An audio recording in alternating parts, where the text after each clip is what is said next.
Greetings and welcome to the Skill Gap podcast. My name is Stallion, and today we are going to be having the first podcast of the FIFA 20 season. Last time you guys saw us, everyone was getting croqueted and tornadoed, but things have changed. We're not safe, but things definitely have changed. And joining me as usual is Persian. Persian, how's it going?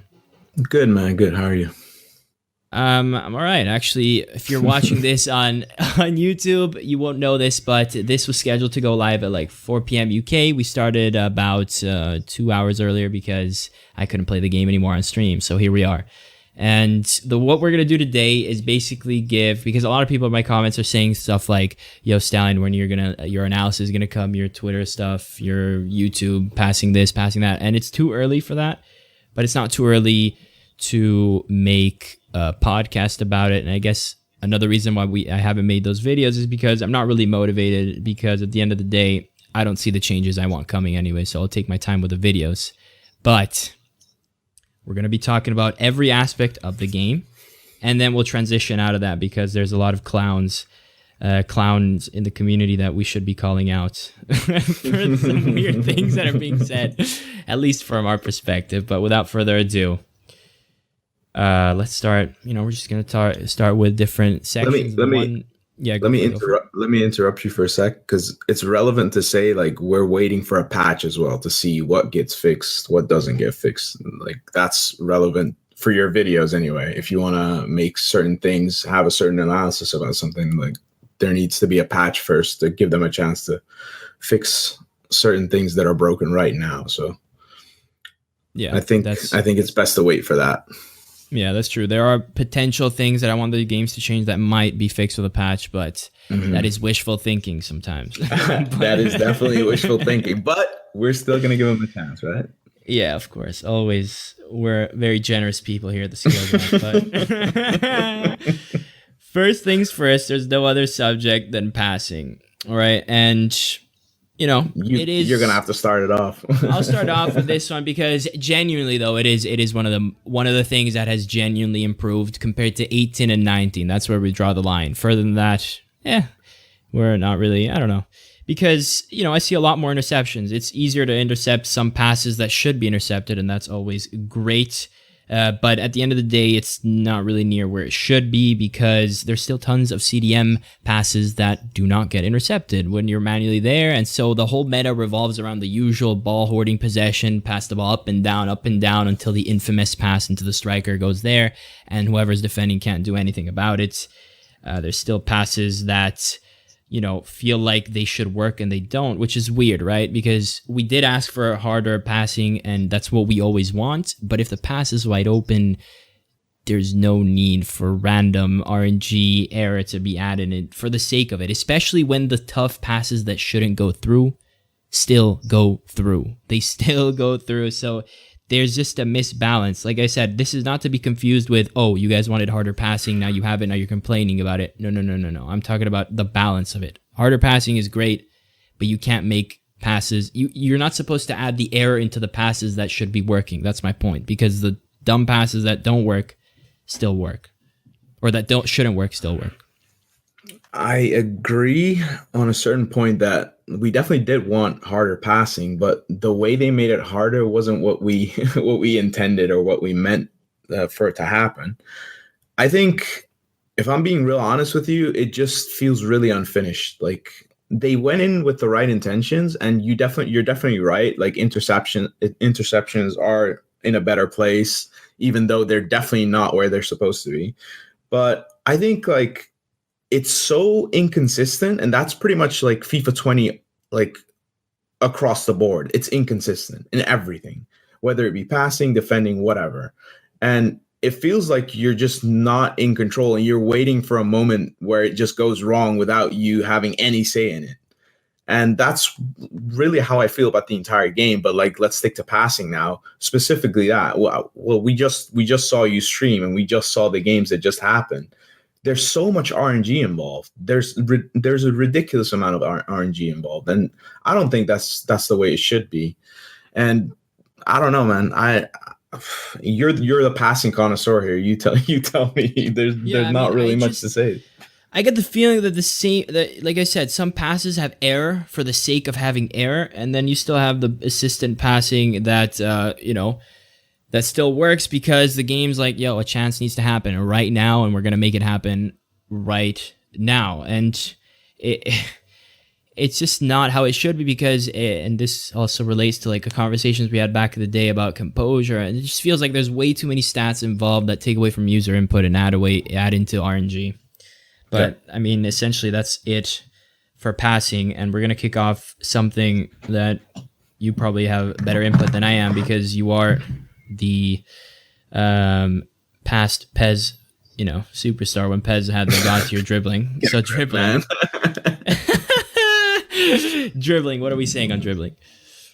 Dribbling, well, I'm gonna bring out the dead ass argument that it's better than 19. Well, that really doesn't say anything, but that's all you can read on Twitter nowadays. Like everything that's being compared, like as if FIFA 19 was the benchmark for FIFA.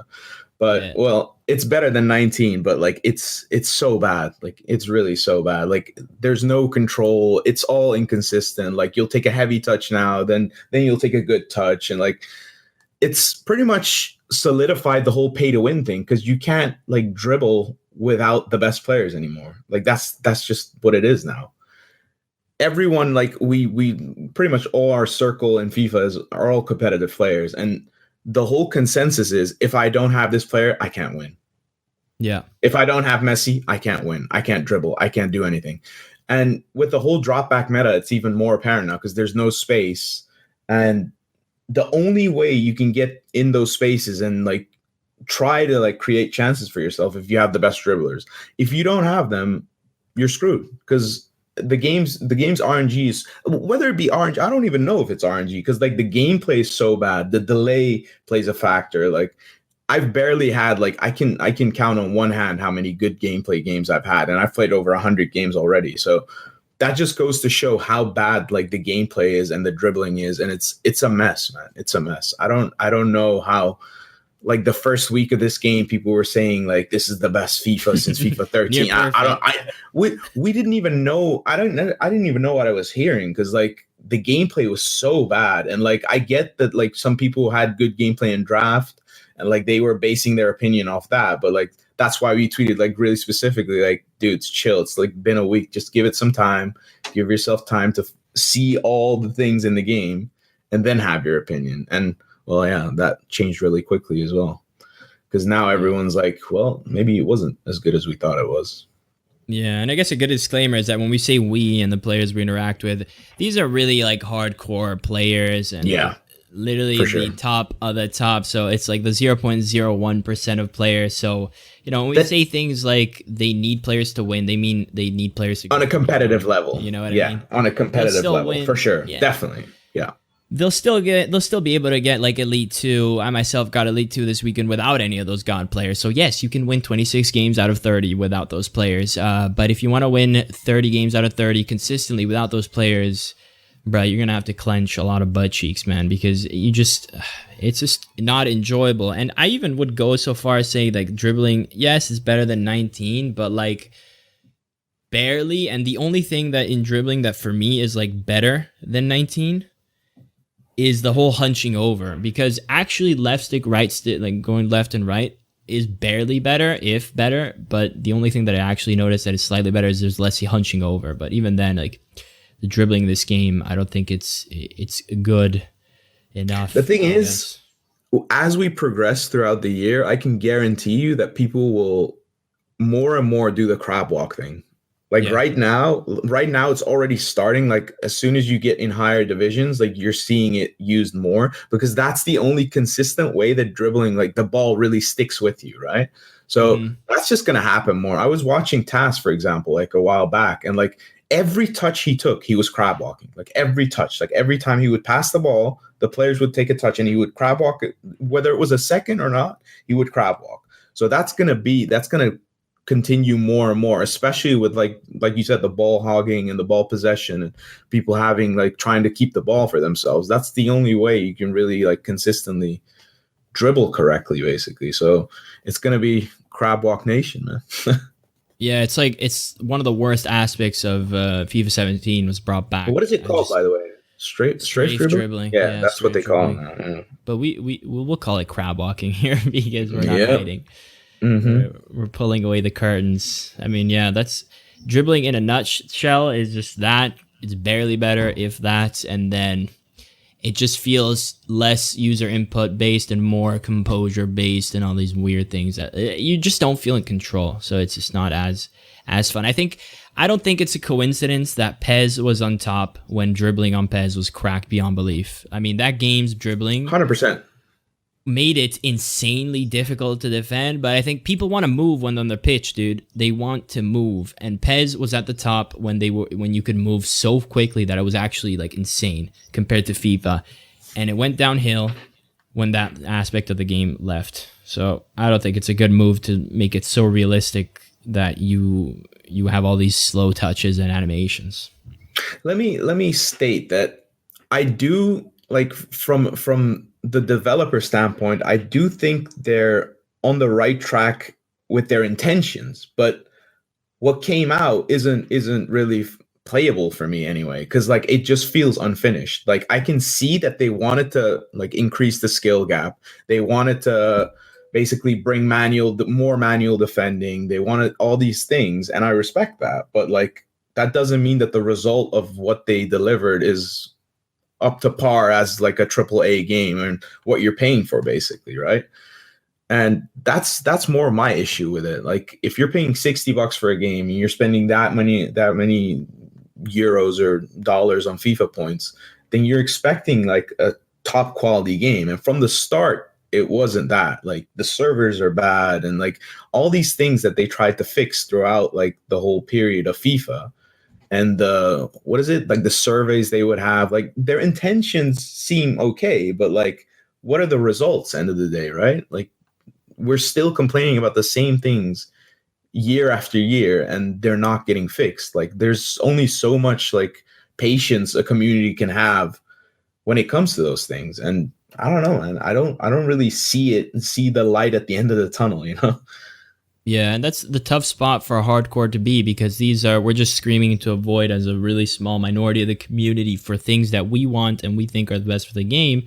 And even if a dev might agree with it, like the solutions he may or may not be trying to go for, just you know, it's like, here we go with the analogies, man. It just popped in my head, dude. It's just like when you have different, all football coaches want to win, but they all have different ways they think is the best, and some are stubborn, some are not. At the end of the day, difference of opinion, and the way that they're going about it is just not my style, personally, right? Like Yeah. you see these like drop backs OP. I think there should be a huge stamina nerve to drop back the same way there was to constant pressure. But they seem to be trying to nerf counterattacking in order to nerf drop back. But that only half solves the issue because once you have a lead, okay, then you can go drop back and it's still OP because you don't need to counter anymore. You know what I mean? So like you're not solving the issue at hand there, but oh well. Next thing, which I think is pretty easy to talk about, is pace. And for me, I mean, pace is all right. I think it's okay.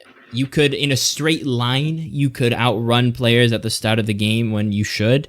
I think now a bit less, but that's not a surprise as teams get better. Chem styles break the game because it was the same in 17 at the end of the day. Like, my Inform Manolas was a god.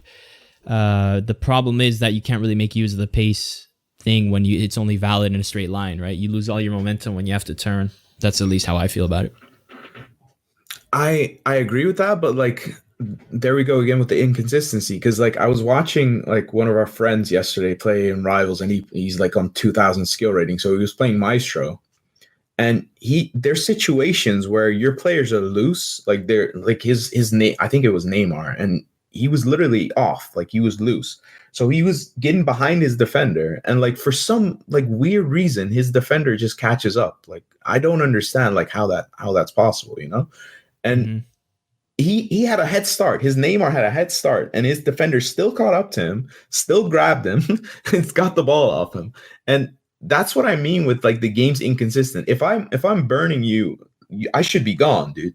And he shouldn't be catching up to me. And normally that happens, but like you'll still have these situations where you're like, well, you can't really explain what's going on. And we've talked about this before. I'm like, when we see these things, we're like, is he using a different button input? Like, what's going on? You know, like you can't really explain it, but it still happens. So like, I don't understand that. Like, I think it's in a good place right now. I think it's good that they made it that, well, basically pacey players should be able to outpace players that are slower than them, but I think it's still way too inconsistent in how it works, dude.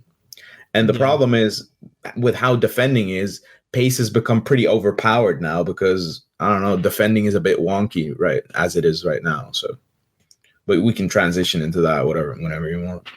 Yeah, I mean, I guess it's one of those where, I mean, I'm not an expert on like how pace should be. I know definitely last year was just not how it should for pace, and like the examples of Last year was the unexplained. opposite of this year. Yeah, Yeah. it was like the opposite. The center backs were just rapid nation, but I don't know. It could be rubber banding. It could not. There's obviously always been comments from EA that say we don't rubber band, we don't momentum, we don't do this. So I don't know. There must be like unless you have the equations, it's all speculation. We don't know exactly how much ball possession nerfs pace when you have the ball, and I really don't know. So I guess we'll transition into headers. And I put this as an own stat because last year was so ridiculous. So I mean, what are your thoughts on headers? Because I do have a good take with a caveat to it. The thing is, I don't personally mind that headers don't work as well, but I think there should be a balance in everything. So I can see like someone that does want to play with crosses and someone that does really like accentuate their play by doing that. I can see that like this is not the way it should be, right? And the problem with the game right now is like either they nerf something into the ground or they make it OP. There's no middle ground, it seems. It's like always like one of the two. And that's kind of my issue with it. And like I said, personally, I don't really use headers. I don't play like crosses. I don't play that way. So like it's not an issue for me, but I could see how it's an issue for other people. And I think it's not the way it's supposed to be, in my opinion. Yeah. I mean, if you tell me that I'm going to play a game where scoring a cross header is hard, I'll sign the papers right now and play that game. Yeah. Obviously, though, like you said, balance. If the header's wide open, obviously it should at least go on target. It doesn't even do that. If I score a header right now, I'm pretty surprised. But for me, the most important thing is that it got to the point where headers are so useless that you can't even goal kick your fullbacks and be confident that you're going to win that header anymore. It's super weird. Like, they made header, it's like, that's why I made it a section, because headers in this FIFA are a testament to how much of a mess balancing this game must be, because I can't, like, usually my go-to goal kick last year was just, even if my fullback was marked, just hoof it to him, he'll head it to my center back, and we go. And it's fair enough, because it's a goal kick, it's a video game, like, it shouldn't be, you shouldn't need a degree in engineering to get out of a goal kick, or else you're stuck forever. But now you can't do that. Like, every contested header is just super weird and dodgy. At least, I guess there's no way to code a header in the middle of the pitch compared to a header in the box. So, because I would keep the headers in the box right now, at least on an offensive standpoint, as it is. But to get out of your half on a goal kick, you can't even do a header anymore. I don't know, man. It's kind of. I agree. Weird. I'd agree with that. That's a good take on it. Yeah. But anyways, finishing and shooting. You know, I've seen a lot of people say that finishing and shooting is really good this year. And for me, it's pretty bad. It's like, and what pisses me off about this is, I guess, you know, this, for me, I take it this is what they wanted and this is how it should be, because I said it in LA after 2 games. I was like, near post is broken. It's back. Like FIFA 16 levels of back. It's back. And okay, so I said it and nothing changed. So clearly it's supposed to be this way, right? So I guess I can't say change it. I can't say it has to change. All I'm going to say is that I completely disagree with the direction, because I can't, I'm going to assume that it can be fixed, but it wasn't, because you just can't, I don't know, they just didn't want to.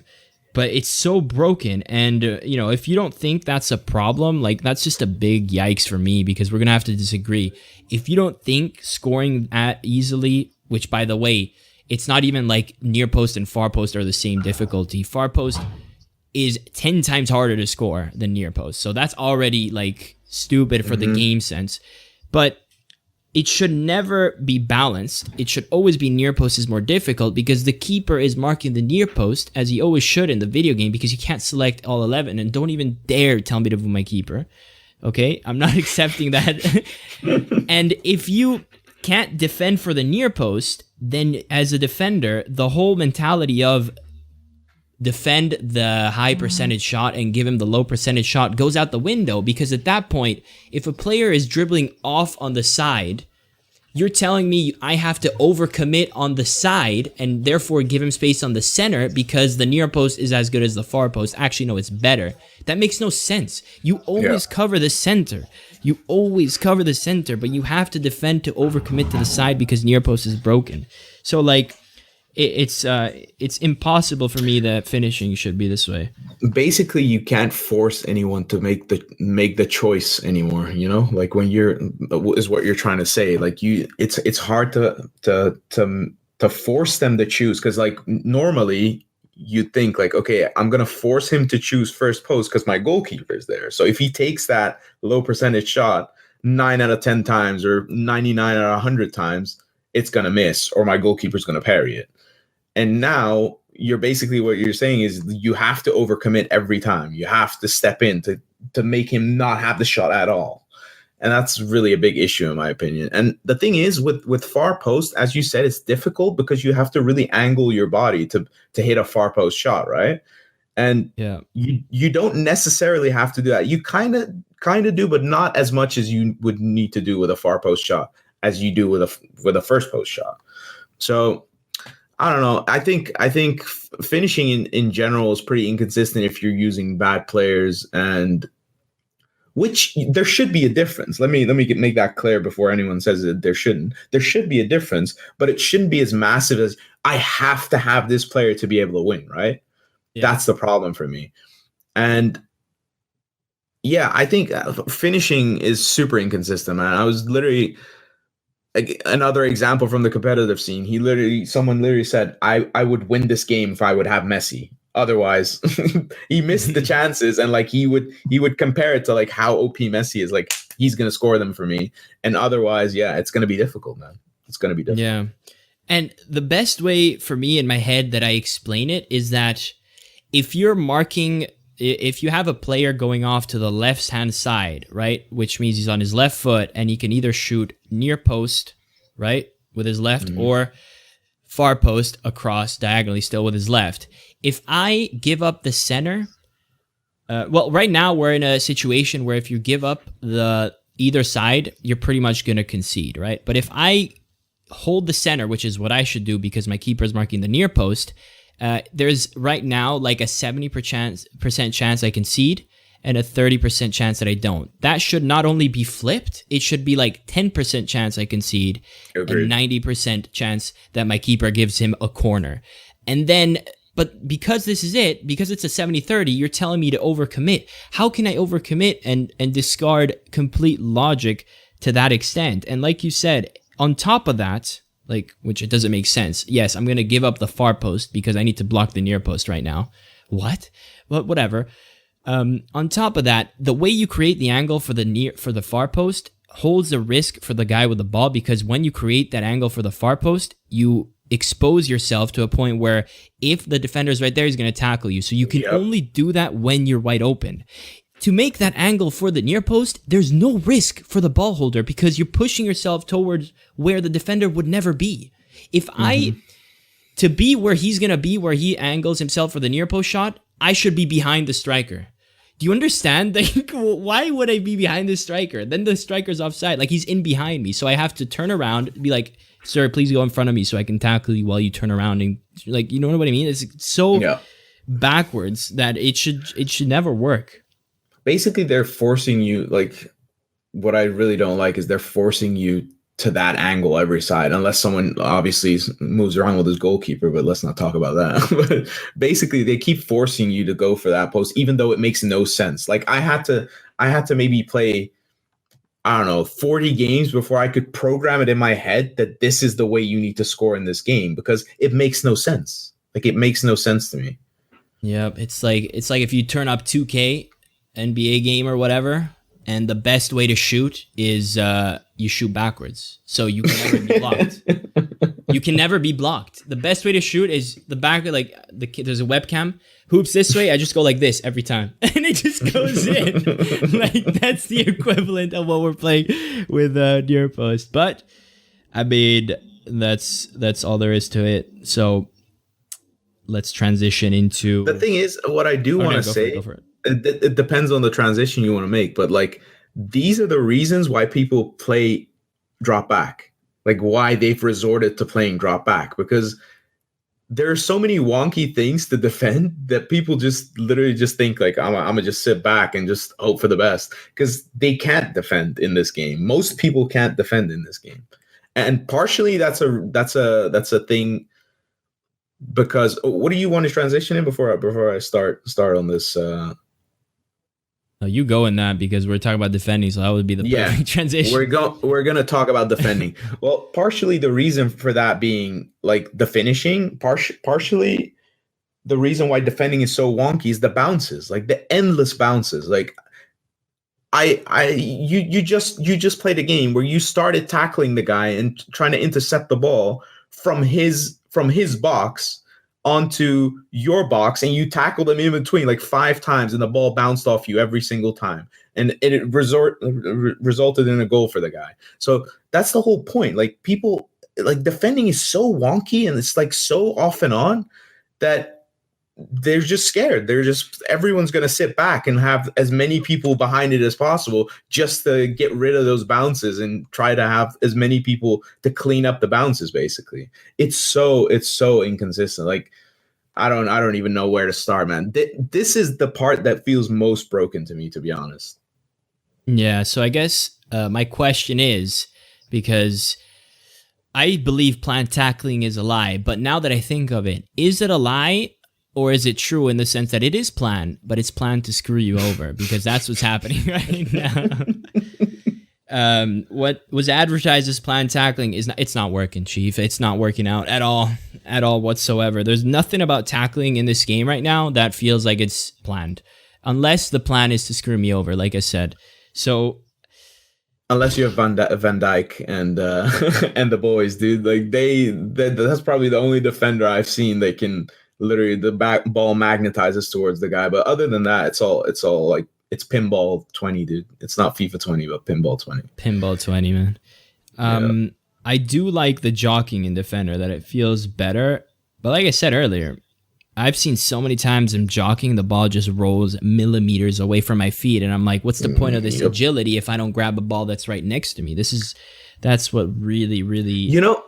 You know what's the most triggering part about it? I watch like replays whenever like goals happen, like the same way you do, obviously.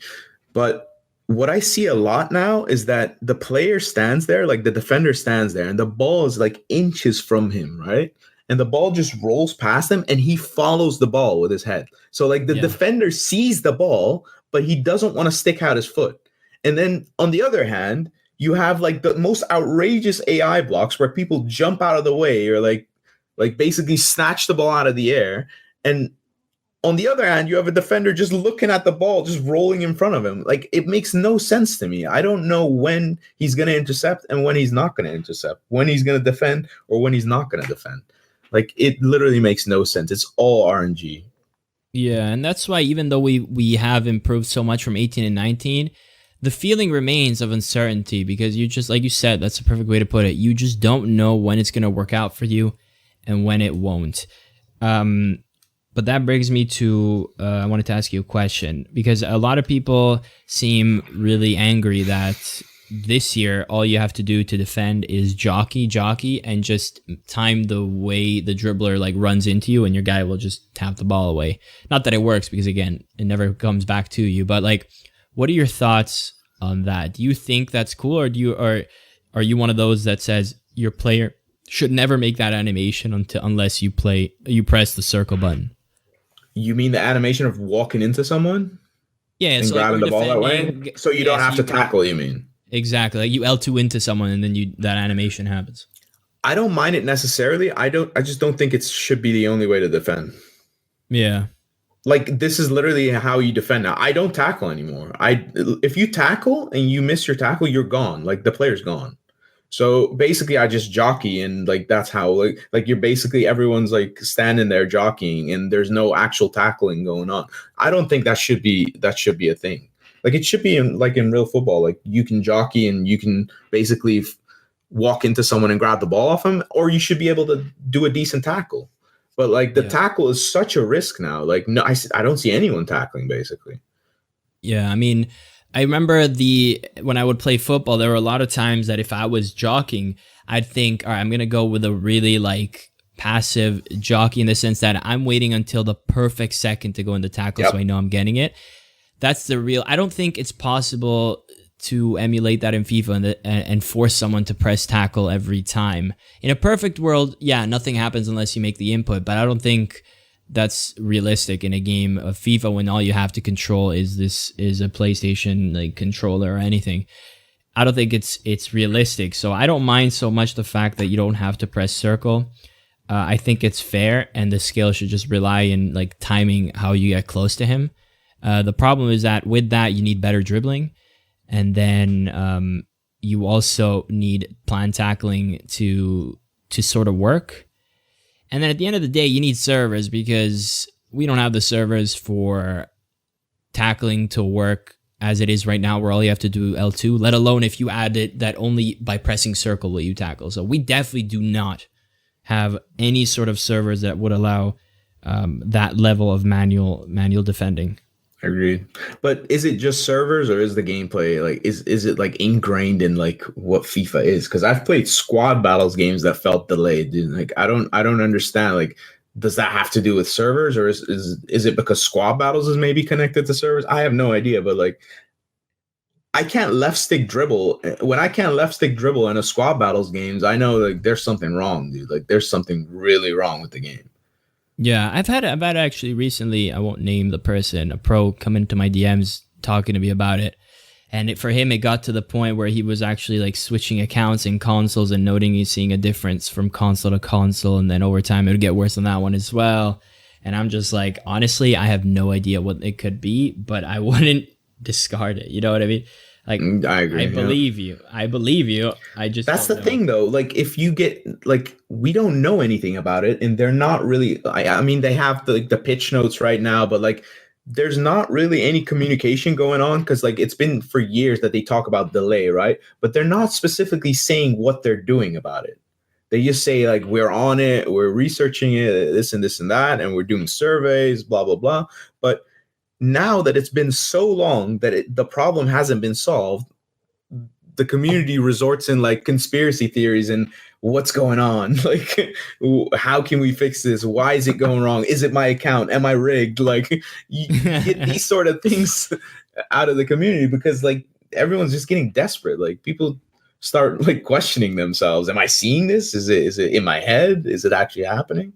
People out here buying PS4 Pros. Maybe now it would have delay. Like 100%, dude. 100%. You'll still have it. Trust. Yeah. But all right. Now that we've covered every aspect that we wanted to cover, let's talk. No, wait. I have one more. Oh, you have more? Go for it. Go for it. Yeah. Go for it. What do you think about Rivals currently? Because I was reading Reddit like a couple days ago, and I saw some like, and he specifically mentioned he was a casual player, and he was basically saying, okay, Weekend League feels more relaxing to me than Rivals. That's basically what he was saying. And he was saying, I keep getting matched up. Like the only people that play Rivals to him, like in his perception.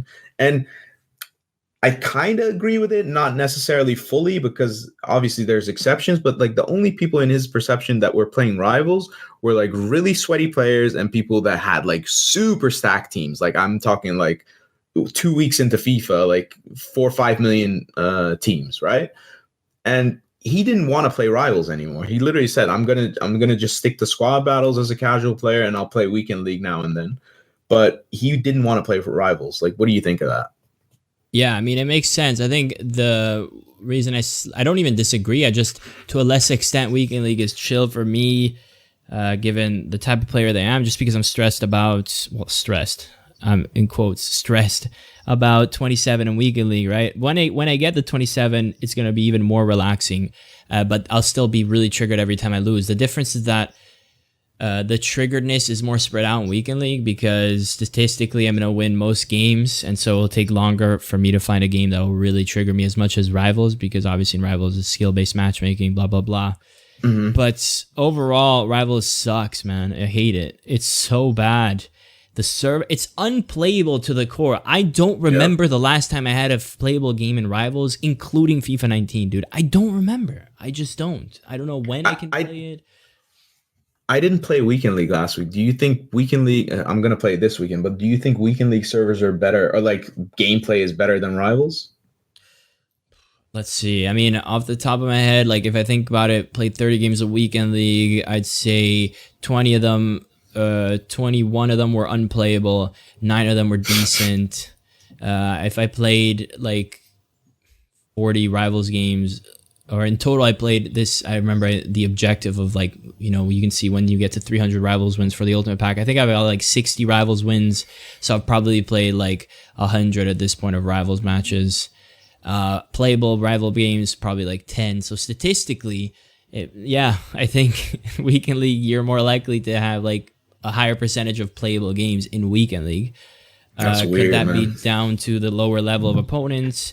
You can make that argument, but I'd like to think that I know when I can turn. I can feel it instantly, bro. I can see it with my eyes to my fingers, and like the inputs my fingers are giving my brain. When I'm jockeying, like I can just feel, kind of like when you're swimming and you feel the current underwater. You don't see it, but you kind of like feel it. I don't know if anyone's been in like, I've been in the vicinity of like tiny whirlpools. You feel it, dude. Hell, in the bathtub, you can feel it when you take off the plug. When we were all kids, like doing baths. So yeah, I can feel it. I think Weekend League, percentage-wise, has better gameplay, but it's really a small difference. Overall, it's all really bad gameplay. And then on top it might be like the perception because people play all sorts of different like skill brackets, or people in different skill brackets. So you win more than you would usually do in Rivals. Because the point the guy was making is I play one, or I win one, I lose two, then I win one and two, and then I lose again. And like, it's a never ending cycle of losing and winning for players of that caliber, obviously, that they get so frustrated that they just end up being like, I just don't want to play it anymore. And I don't remember seasons being like this. Obviously, for some people it was like that, but seasons was definitely different. I mean, yeah, no one's gonna like to lose it, but for me in seasons, it was peer to peer. So yeah, you know, every now and then I'd match up against like Paolo from Napoli or something, and he's playing off Wi-Fi, and I'm lagging all over the place. But most of the times, I'll match some other guy from Rome. It'll be fine. It'll be more than fine. Hell, I'm playing a buddy of ours from England on peer to peer, and it's a completely more fluid game. So for me personally, it's mostly the peer-to-peer that makes it more playable, and that's why I like Divisions. Also, matchmaking was easy. I don't think it's a matter of losing or winning that like makes me think that Champs is less delayed, because like I said, this weekend on Friday, my first 10 games are the easiest, and I went 8-2. Saturday for me is usually the hardest, and they were sweaty games. But I could turn more. I could turn more against better player, went 10-0, then 8-2 again on Sunday when connection was like iffy again. I think that's you though. That's you. That's though. me. I'm more specifically saying like a casual player that like has more trouble winning their games. Are they going to get more frustrated by the way Rivals is set up as opposed to like how Seasons was set up? I mean, apart from the gameplay, connection aside, I wouldn't like. You made the point as soon as Rivals was announced. I thought. I didn't really think too much of it because I had other concerns mostly, but yeah, skill-based matchmaking sucks. I remember when we would grind Fortnite late night, we'd like accidentally enter scrims, and it was horrible, dude. I didn't want to be a part of that. I wasn't, so I can see how the version of like me as a FIFA player being casual, I don't want to be playing sweats all the time, or people my skill level. So yeah, I don't think skill-based matchmaking is really good for any game unless you're looking for. I mean, maybe the best example you can make is when you do objectives in Rivals. Whenever the objectives come up in Rivals, I think the whole community is like sighing, like, "Oh my god, not this again!" Because like if you want to do like certain objectives, like use this player in Rivals, you're gonna have a bad time, dude. Because there's always like these players that just make life miserable. They won't let you play that way. And especially if you're in the higher divisions, if you're trying to do objectives with like non-meta players, it's going to be a bad time, man. Yeah, I mean, that's a whole other topic. On the other hand, the whole like grind. Oh yeah, it is. I'm just trying to say, like, the point I was trying to make is like how sweaty Rivals becomes for everyone, basically. So like people just get tired of it because like everything becomes competitive at that point, right? You're playing Rivals, you're grinding. You're playing Weekend League, you're grinding. Like there's no real like, well, there are like the casual modes, but you don't get coins from those, from most of those, from squad battles, yes, but not from peer-to-peer gameplay or non-skill based matchmaking gameplay. So it is what it is. Yeah. So with everything, like all the sections that we've covered today, I wanted to talk about, to end this, few miscellaneous topics, because like we mentioned earlier, the season for FIFA 20 started off with everyone being super happy, posting GIFs of being in love and all this weird stuff. Oh, I'm in heaven. And I'm out here like, I don't know what you guys are playing, but I'm not playing that game. Because at the end of the day, I was surprised for a bit, but my surprise quickly turned into disappointment, because at the end of the day, I think we called it at the end of FIFA 19, where we were like, FIFA 19, as bad as it was, because it was so bad, it brought a lot of ears to people like us. People would finally listen, because it was so bad that people were looking at like extreme opinions. So finally, a game bad enough to where people started listening came. But we called it. As soon as croquetas and tornadoes are gone, people are going to be like, this game is great again. And that's exactly what happened. And a lot of those people remain. But a lot also changed their mind. Yep. and that's an understatement. I think the huge issue with this is FIFA 19 has brought everyone's standards so far down as to what is acceptable now, that like as soon as you start, like if you start comparing games, like if you start comparing games to FIFA 19, anything is good, basically. Like anything they bring out is going to be good. So I get like the whole mentality of like the first week players were playing, they were like, oh, so refreshing, and someone's not croqueting from coast to coast and they're not tornadoing me. But that doesn't make it a good game. Like that doesn't make the game not broken. And they didn't really look past that. I tweeted like, this is the honeymoon phase is finally over, like 2 weeks after, because people were starting to complain. But yeah, like, I don't know, man. It's typical, like, to be fair, it's not just for the FIFA community. Usually every COD that comes out, people start talking about this is the best COD ever. And like 2 weeks later, everything's different. Like people have trouble looking further than that first point. Yeah, and I hate the phase that, or the words that really just were super cringe for me to read, were the whole "at least." Like, at least we're playing football. At least it's better than 19. At least this. And I'm like, then it is what it is. I guess it's just life in general. Everyone has different perspective. I just don't. I don't want to live an at least life, in anything. And I don't want to be the guy who's like positive for the sake of being positive. Because a lot of people view people like us as negatives and say, if you find for flaws, you'll search for them. But I'm not even trying, bro. I just have to turn the game on. Like, I don't even have to turn the game on, bro. It's not that difficult. But look, this is not to say that if you like the game, you shouldn't. I'm not trying to change anyone's mind. At the end of the day, I'm just speaking my I'm happy for those people. If you're enjoying the game, good. Yeah, exactly. Like, that's the difference, right? I see some people saying anyone who doesn't like it is wrong or doing it wrong. No, dude. I like what I like. You like what you like. If you like it, go for it and keep enjoying it. But don't come crying to me when you change your mind if you do. And don't confuse what I'm doing and what we're doing with us trying to brainwash you into thinking you shouldn't like it. You can do what you want. I'm just saying that for me, it's cheeks, man. No, it's it's not great. It's not great. It's all right, I guess. What would you give it, FIFA 20 out of 10? Considering 19's a 1. Yeah, would you give FIFA 20 out of 10? A 5? Yeah, spot on. I was thinking this earlier on my dog walk because I was supposed to ask you this at the start, and I was thinking 4 or 5. Yeah, 5. Because the thing is, it's like I said at the start, it feels unfinished, and that's why I hope, like, I don't see it happening, but I hope like a patch will fix certain things, which would probably bump it up to a 6. But but it still feels like a 5 to me, to be honest. Like, it's just, there's too many things that just feel off, man. Yeah, no, 5 spot on, because I think 19's of 1. I'd give like 17 maybe like a 6.5. So we're like on the cusp of a 7.5, which for FIFA would be like, holy crap, dude, Yeah. And then this is a 5. So for me, at least, so that's where my enjoyment is. But I mean, that's all I wanted to say. Do you have anything else?